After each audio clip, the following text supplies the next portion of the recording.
তো বন্ধুরা, আমি এখন নতুন হাট বাজারে চলে এলাম। বাজার থেকে আমি একটু বড় বড় সাইজের 1 কেজি আম কিনে নেব।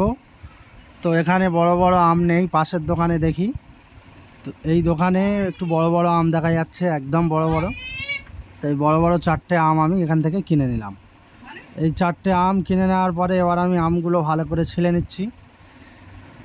আমগুলো ছিলে একটু মোটা মোটা করে ছিলতে হবে, যেহেতু আমার আম শক্তটা দোকানের মতো কালার যাতে আসে। আপনারা সবুজ কালার করতে চাইলেও করতে পারবেন, তার জন্য আমি অন্য ভিডিও বানাবো, দেখাবো সবুজ কালারের আম শক্ত কীভাবে তৈরি করতে হয়। আমি একেবারেই কোনো কিছু কালার ছাড়া আপনাদেরকে আমি দেখাবো দোকানের মতো কিভাবে আম শক্ত আপনারা বাড়িতে করে খাবেন। তো আম শক্ত তৈরি করার জন্য সর্বপ্রথম আপনার কাজ হলো আমগুলোকে একটু মোটা মোটাভাবে ছিলে নিন। দেখুন আমি একটু বাঁধিয়ে বাঁধিয়ে মোটা মোটা করে ছিলে নিচ্ছি, গাপ গাপ করে। আপনারা এইভাবে ছিলে নেবেন। 3টে আম ছেলা হয়ে গেল, আর অনলি 1 পিস বাকি। তো আমি এই 1 পিসটা ছিলে নিয়ে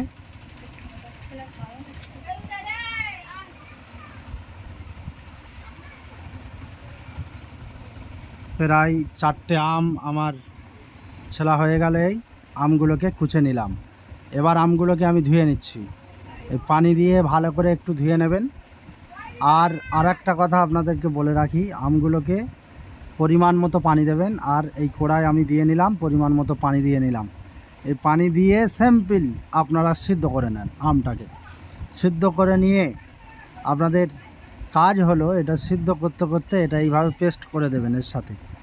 আমি যেহেতু আম শক্তটা একেবারে দোকানের মতো খুব মিষ্টি এমন করব না, আম শক্তটা করব একটু টক এবং মিষ্টি দুরকম মিক্স টেস্ট পাওয়া যাবে সেই রকম তৈরি করব। ওই জন্য তার জন্য আমার এই আমটাকে ভালোভাবে এইভাবে চিপে চিপে পানিটা এতে মেরে দিতে হবে। আর আপনারা যদি বলেন দোকানের মতো একদম মিষ্টি একদম একরকমেরই স্বাদ থাকবে, তাহলে আপনারা এক কাজ করবেন, এটাকে সিদ্ধ করবেন। আর সিদ্ধ করার পরে ওই পানিটা যেমন ভাত ফ্যান গালে ওই রকম ফ্যান গেলে নেবেন, নিয়ে আমটাকে আলাদা জায়গায় পেস্ট করে নেবেন। সে চামচ দিয়ে হোক বা মিক্সচার মেশিনে হোক, যাই হোক করে আপনারা আমটাকে আলাদা জায়গায় মিক্স করবেন। তো আমি আলাদা জায়গায় আর মিক্স করছি না, যেহেতু আমি টক এবং মিষ্টি 2 রকম স্বাদ পাওয়া যাবে সেই রকম টেস্টিওয়ালা বানানোর চেষ্টা করছি। তো আমি আমটাকে কড়াই ওই জলার অবস্থায় আমি সিদ্ধ করে নিয়েছি। এবার আমটাকে আমি ভালো করে ছেঁকে নিচ্ছি। ছেঁকে নেবো যাতে আমের কোনো রকম এই মোটা খোসা খোসা যেগুলো ভাব থাকে ওগুলো কোনো মতে না থাকে ওতে। তো আমি এবার আরেকটা কড়াই চিনি দিয়ে নিলাম। চিনি দিয়ে নিয়ে এবার ওই চিনিটাকে কিচ্ছু করতে হবে না, উনুনে দেবেন, অটোমেটিক আস্তে আস্তে চিনিটা এভাবে গলে যাবে। চিনিটা দেখুন গলে চিনির মধ্যে একটা সুন্দর কালার চলে আসছে। আর আম শক্তর মেন কালারই হবে ওই চিনিরই কালার। একটু পরে দেখুন কালারটা ঠিক একেবারেই আম শক্তর মতো কালার চলে এসছে। তো এই আম শক্তর মতো কালার চলে আসার পরে এবার কাজ হলো এতে একটু একটু করে ওই পেস্টটা আমি দিয়ে দেবো, যে পেস্টটা আমি সিদ্ধ করে করেছিলাম আম এবং পানি দিয়ে।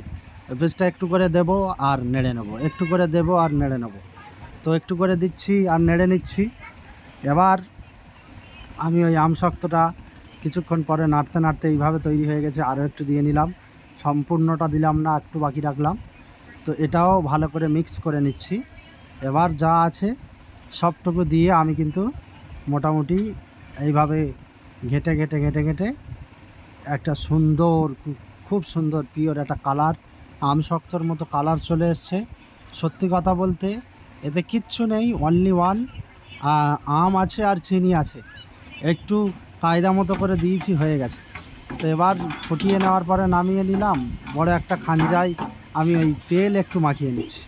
এই তেলটা মাখিয়ে নিয়ে এবার আমার কাজ হবে আমি ওই যে আম শক্তটা পুরোপুরি তৈরি হয়ে গেছে ওটাকে এতে ঢেলে দেব। তো এতে ঢেলে দিয়ে আমি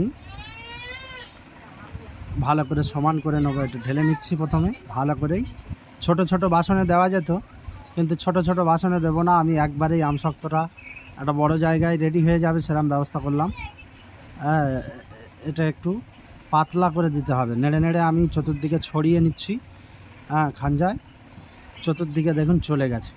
এখনই জানি মনে হচ্ছে আম শক্ত রেডি, কিন্তু না বন্ধু, এটা মিনিমাম 24 ঘন্টা পাখার হাওয়াতে রাখতে হবে।